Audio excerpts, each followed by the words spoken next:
The Scandalized Martians by Arnold Marmor. Originally published in Imagination Stories of Science and Fantasy, June 1954. Narrated by Tom Trussel. David Fry wanted to make an epic movie in the realistic school. The trouble was, his ideas wouldn't pass the censors, here or anyplace else. David Fry was a realist, and also slightly crazy. Maybe that helped in this buggy business, but David Fry overdid it. "I want her nude!" he screamed. "Naked!" "Impossible," I informed him as calmly as I could. "Naked!" he bellowed. "The Breen office won't allow it, and you know it." "I defy them, those radicals. It'll be my most realistic picture, a milestone in filmmaking." "It won't get the seal of approval." "So what? I don't need it." "Every state will ban it." "Nevada won't ban it." "Besides, you couldn't get Harriet Desmond to strut around in the Raw." "Oh, no?" "No." "Her option comes up in 3 months." "So what? You're a director. You have nothing to do with it. That's Dwight Howard's department. Look, David, I'll have her in a slip or a bathing suit." "Ronnie," he said, shaking his head, "I like you. You're a writer, but I like you anyway. I feel that the audience will get the proper impact only if she's naked." "It'll be an impact, all right." "You write the script the way I tell you. I don't want to argue anymore. I like you, Ronnie." "If you want a sexy script, I'll make it sexy without being lewd." "Sexy? Don't be vulgar. I want a down-to-earth picture like the French and Italians make. I want to surpass them with my realism." "David, what good would it do if I did write the scenario your way? The scene would never be shot." "Enough!" he screamed. He clutched his chest. "I feel an attack coming on. Leave me. Get out." Dwight Howard was chief production man at Silver Studios. He listened gravely as I spilled my heart out to him. "He's a great director," Dwight Howard said. He was a large man with tiny ears, liquid blue eyes, and the cigars he smoked cost $1 a stogie. "Sure," I said. "A great goofy director. He's nuts, just like all directors." He grinned at me. "Directors believe all writers are crazy, and writers believe all directors are crazy." "You want me to write the script his way?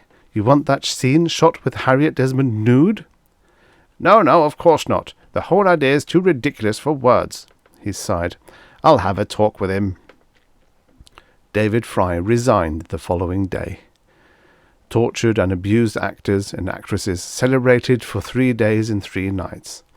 Dwight Howard didn't have to accept the resignation, as Fry was bound to Silver Studios by an ironclad contract. But a director's work gets sloppy if his heart isn't in it. So out went David Fry, the realist. Nobody in Hollywood heard from Fry in 7 months, and nobody seemed to care. One night, as I came home from a party, I was greeted by the screaming of the telephone. I held the receiver to my ear. "Maternity hospital," I said. "Ronnie!" It was David Fry. "Oh, hello. How's everything?" "Fine. Great. I got to see you." "Well, I'll hop right over." He hung up, and I sighed. I built myself a solid drink and got comfortable. He showed up 20 minutes later. He was thinner, more nervous than before. He flopped on a divan. "You wouldn't believe it," he said. "Believe what?" "I want to do a picture, a science picture about a trip to Mars." "It's been done, and more than once." "With real Martians?" I blinked. "I'll get you a drink." "No, I want a clear head. Hear me out. I've met them." "Who?" "Martians. A whole gang of them. Real honest-to-goodness Martians. It's fantastic, but it's true. They landed in the San Fernando Valley." "That figures." "I got my home there. They asked for directions to Hollywood. You know what? They came to revolutionize the industry." "Maybe they're commies." "You should see their equipment. Fantastic. I talked them into staying over at my place. They dismantled their ship and have it stored away. I want you to do the screenplay. It'll be great." "They, weren't detected flying over?" "They use an anti-radar beam." "Oh." They can speak every language under the sun. Look, David, I'm tired and I want to go to bed, so be nice and go sober up. You don't believe me? No. In plain language, no. He extracted a square-shaped box from a pocket. See this gadget? I can make myself disappear. Do that. And he did. Yo! I screamed. He reappeared. I staggered to the liquor cabinet and made myself a double-triple whiskey and soda. Well? There was a look of triumph on his face. They give you that? A present. I've got nothing doing for a week. I'll be there tomorrow morning. No, tonight. You're liable to blab about it. Don't you trust me? No. I know you went to see Dwight Howard about me. Then why do you want me to write the story? I feel you owe me that. You're honest in some ways. Well? Right, I'll pack a grip if I'm staying over. Do that. I've got my car downstairs. David Fry's home was a Spanish-style ranch which consisted of a herd of cattle and horses. The Martians looked like us, except they had no necks and no finger or toenails. Their leader was a giant of a Martian with the name Duma. They wore slacks and sports jackets which Fry had bought for them. They seemed pleasant enough. I got some sleep and woke that afternoon.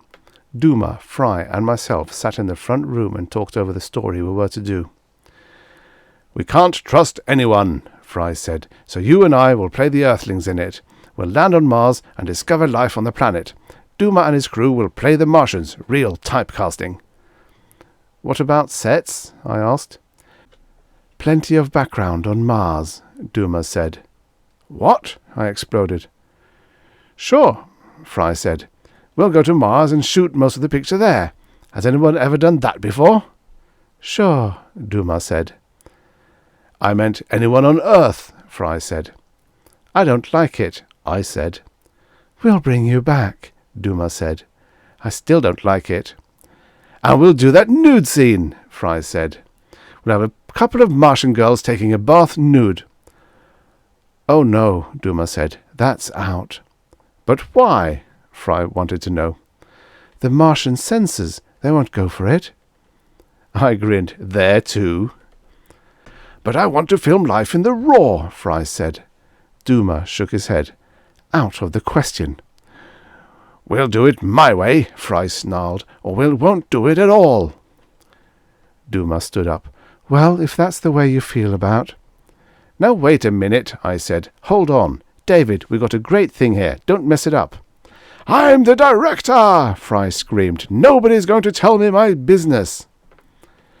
Is everybody in Hollywood like him? Duma asked me. Some of them are worse. I realize we have made a grave mistake. I made the mistake of taking you into my home, Fry shouted. I treated you like human beings, and this is the thanks I get? I won't hear another word. Duma turned and marched out.